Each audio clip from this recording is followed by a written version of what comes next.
A 8ª temporada de Rick and Morty começou com tudo. Neste vídeo, analisamos os 2 primeiros episódios da temporada 8, Summer of All Fears e Valkyrie, explicando suas referências, simbolismos e o novo tom emocional da série. Será essa a melhor estreia de temporada da história de Rick and Morty? Descubra agora. Inscreva-se no canal e ative o sininho para mais análises de Rick and Morty. Você achava que Rick and Morty era só piada escatológica e destruição gratuita? A 8ª temporada começa com 2 episódios que chutam o balde do niilismo e mergulham no trauma, nas relações familiares e no lado mais humano do Rick. Será que estamos vendo a melhor estreia de temporada da série? Bora analisar. Tudo começa com um carregador de celular, ou melhor, com o Rick ficando pistola por terem usado o dele. A solução? Trancar Morty e Summer numa simulação estilo Matrix para ensinar uma lição. Só que ele dorme. E eles passam 17 anos presos ali. Morty vive uma distopia de sofrimento, guerra e prisão. Volta quebrado.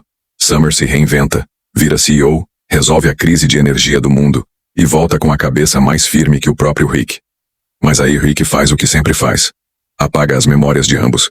Porque lidar com trauma é difícil demais, até para um gênio interdimensional. Essa é uma aula de como fazer comédia com carga emocional e de como Summer está deixando de ser coadjuvante. Referências evidentes. Título do episódio: Summer of All Fears. O título é uma paródia de The Sum of All Fears, romance de Tom Clancy adaptado para o cinema em 2002, estrelado por Ben Affleck como Jack Ryan. A troca de Sam por Summer destaca a personagem Summer como figura central do episódio. A simulação estilo Matrix, Rick pune Morty e Summer, colocando-os em uma simulação que remete diretamente à franquia Matrix. Elementos como pods mecânicos e realidades simuladas são evidentes. Posteriormente, Rick recria uma réplica da Matrix para escapar, reforçando a referência. Carro de corrida da morte. Referência a Death Race. Rick menciona que Morty modificou um de seus tanques, referindo-se a ele como seu carro de corrida da morte, uma alusão ao filme Death Race de 2008. Ele espera que a situação seja relacionada ao filme, após descobrir que Morty saiu com o carro. Referências mais sutis. Paródias de revistas na sala de Summer. No escritório de Summer, há fotos emolduradas dela em capas de revistas que parodiam publicações como Better Homes, The New Yorker e Rolling Stone, satirizando a cultura das celebridades e do sucesso corporativo. Osama Bin Charging. Um personagem chamado Osama Bin Charging é uma paródia do terrorista Osama Bin Laden, combinando seu nome com a temática de carregadores, charging em inglês, adicionando humor negro ao episódio. Referência ao desastre de Chernobyl.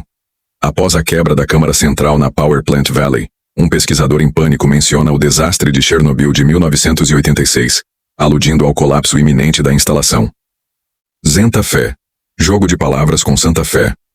O local chamado Santa Fé é um trocadilho entre Zen e Santa Fé, cidade no Novo México, referenciando o desejo anterior de Summer de se mudar para o sudoeste e fazer algo com turquesa. Chargentina e Fonenipines. Summer menciona ter visitado Chargentina e Fonenipines, trocadilhos com Argentina e Filipinas, Philippines em inglês, incorporando o tema de carregadores, charge e fone, aos nomes de países. Referência ao Killdozer.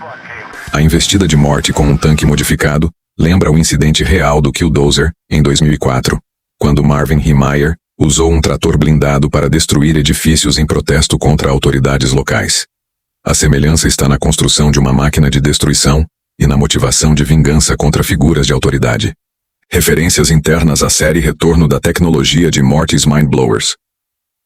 A tecnologia de apagar memórias, introduzida no episódio Morty's Mind Blowers, é reutilizada por Rick para apagar as experiências traumáticas de Summer e Morty vividas na simulação. Uba Luba Dub Dub. Rick exclama sua famosa frase, Uba Luba Dub Dub, antes de escapar da simulação, sendo essa a primeira vez que a utiliza desde o episódio Rick Murray Jack. Desejo de Summer por turquesa.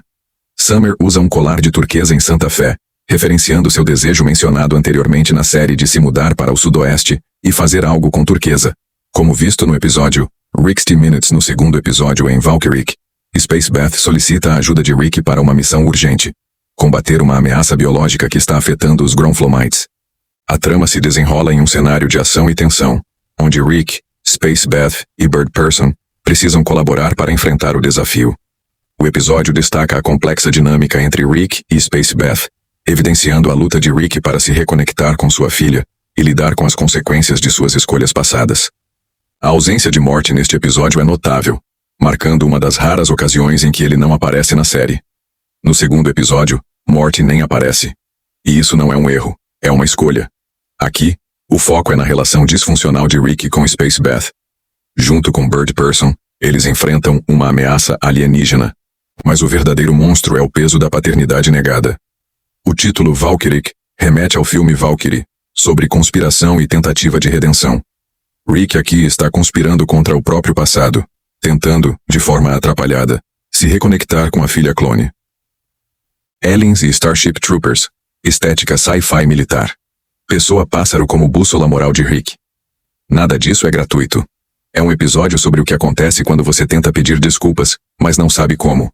O que realmente muda na 8ª temporada é o tom. Rick and Morty sempre foi cínico, sarcástico, absurdamente inteligente. Mas agora é também vulnerável. Essa temporada tem menos reset de status quo e mais consequência.